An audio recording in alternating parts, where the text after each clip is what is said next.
Hello, welcome back to my channel. Today I will be reacting to, do you like that announcer voice, by the way? I'll be reacting to Metheny Group, The Roots of Coincidence. Now, I've reacted to Pat Metheny before. I believe it was this like jazz kind of fusion-y thing, but we'll see if I remember correctly. The requester, who's a benefactor, by the way, which means this video will be fast-tracked, new benefactor benefit. Benefactor reactions are only members only for 3 to 5 days instead of 3 to 5 weeks. Boom. Okay. When I heard this the first time live at a show on the Imaginary Day tour, I had what could only be described as an out-of-body experience. I feel the echo of that every time I hear it. Roots of Coincidence was named Best Rock Instrumental Performance at the 1999 Grammy. Oh, good. It's rock, not jazz. Wonderful. Wunderbar. Yeah. Die Musik ist gut. Okay? There we go. Die Musik ist gut. Let's go. Allez. French. Allez. And then what do we say? We say vamonos. Let's go. And then we say, andiamo, let's go. Okay? Andiamo, let's go. I'm going, andiamo. Normally would have heard Thelonious Monk or Miles Davis. My brother had a friend who gave him some records. He brought home some records. I mean, for me, I was 11 years old, and I heard literally 5 seconds of a Miles Davis record called Four and More, and my life has not been the same since. And if I hadn't heard that, I don't know what I'd be doing right now, but I sure wouldn't be sitting right here. Ooh. Ooh, synthy stuff.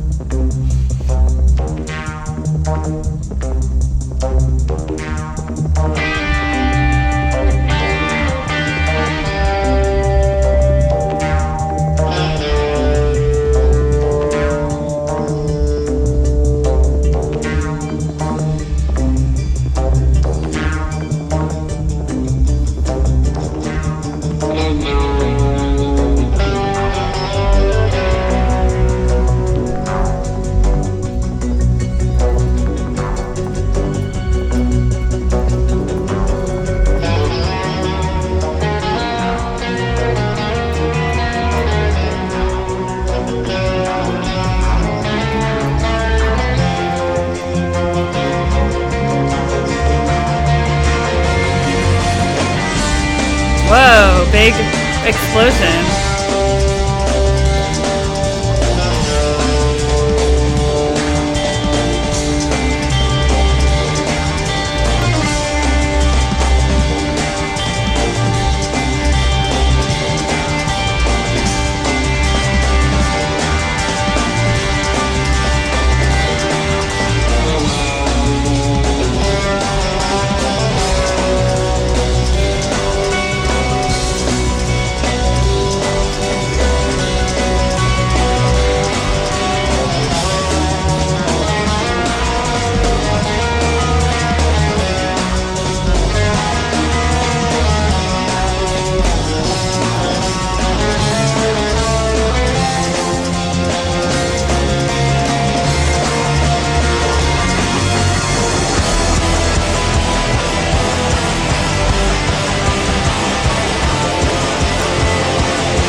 Oh, pull it back.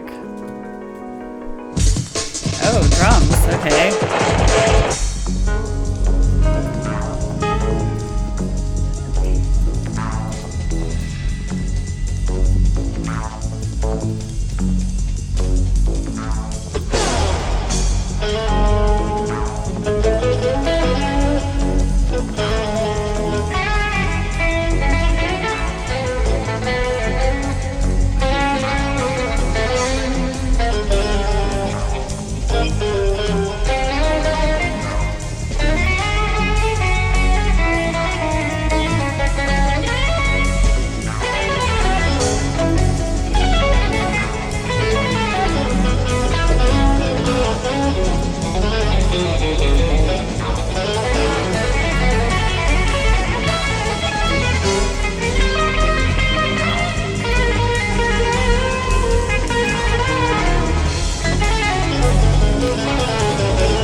It's so awesome.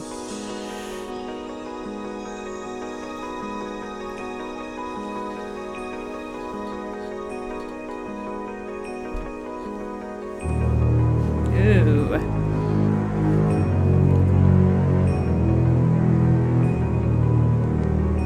Yay, acoustic string bass, but play it instead of pluck it, bow it.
That sound is so cool.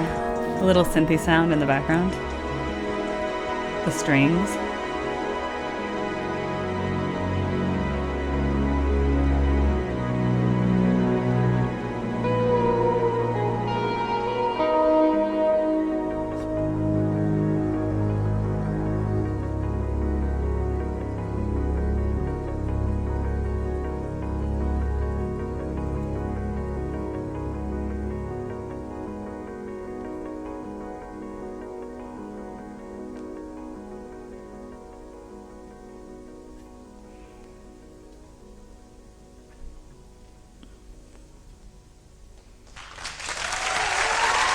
That was epic. I mean, like, what? That's not like normal people, okay?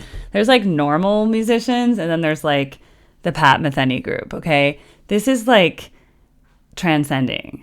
Yeah? Okay, let's just take really talented people who have a really good sense of music and obviously a really good knowledge of music history, therefore knowing what has come before and how to integrate it into the modern sounds, how to do a little fusion, how to fuse rock with jazz, right? Because having the upright string bass, playing it with the bow, then they have other string instruments going on, having that, then they did this really interesting thing, which I called it cells, but basically in the beginning, we had a lot of distinct sections where like they'd be in one mode and one kind of genre sound, like suddenly change. We're in like now a new genre change. Now that's kind of a Zappian thing to do, by the way. So that I'm going to give credit to our my good friend, Frank Zappa.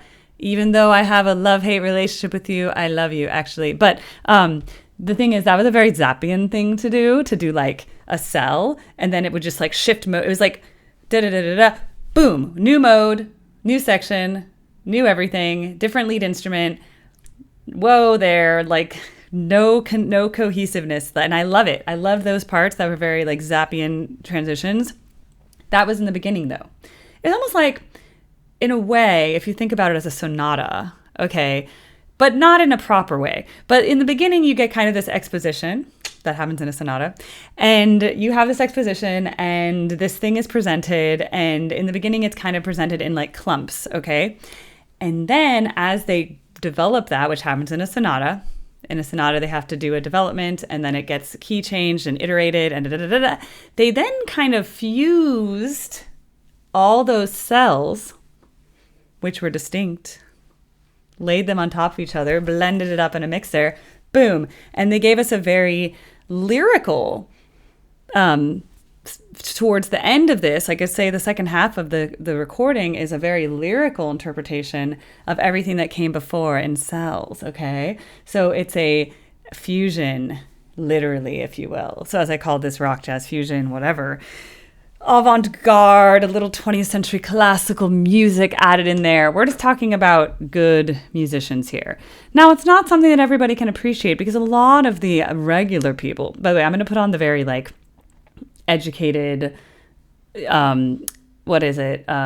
This is the educated elitist voice, okay? Which I don't use very often, but I have one of my mom's friends is very good at this, and this is her, like, she's very educated and she's a poet, and like, okay, so let's just do this because it's fun. Okay, so the normal people, the regular folk who are not really true music lovers, they listen to a song and they go, I like it, I'm gonna dance. And that's why they're like, oh, the blues, I'm just gonna rock back and forth and be like, all right, that's a guitar solo, cool.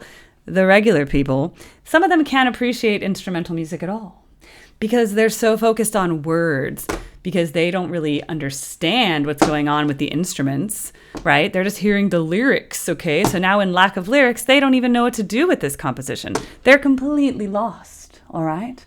But those of us who are music elitists, who understand music, we understand everything going on in this, and we like it, okay? Wow. Well, of course, I think this was requested by Dan. Yes, it's by Dan. Dan is like, he's one of those music elitists I just described. He's really good at music. He really understands music and has a really good taste. And it's very educated. It's very sophisticated. It's nice, which I like. And again, now just go back to Erica regular voice, not like the very sophisticated, arrogant one. I love that my channel is subscriber requested because it gives me a big variety of stuff, Like if someone is just like, here's a stupid pop song from the 80s, I'm like, great, I love it, And if someone's like, here's this really cool Pat Metheny Group, you got to hear it. Yeah. So anyway, I love that because we get a big variety, but this was excellent. I mean, I like it better than a lot of Zappa, I'm not going to lie, because I think this was it almost sounded more like a soundtrack. It kind of reminded me of, remember the Jeff Beck with that synthesizer guy who did the Mind's Eye, whatever his name is. I said he looked like a dad, and he like just wore like casual clothes on the Hollywood Bowl stage. Whatever that dude is who has like a Dutch name or something. That's that kind of like synthy soundtracky music, and I'd say this had that soundtracky synthy vibe, more like him. Yeah. So I yeah. All right. So I liked it. That's it. Love it. Let's mark it off of my benefactor request list. All right. Let's just wrap this up because that's it. So Pat Metheny, good job, Dan. I loved it. I hope you guys like that too. That was pretty epic, I'd have to say. Pretty freaking epic. All right. So we're going to wrap up that. I'll see you guys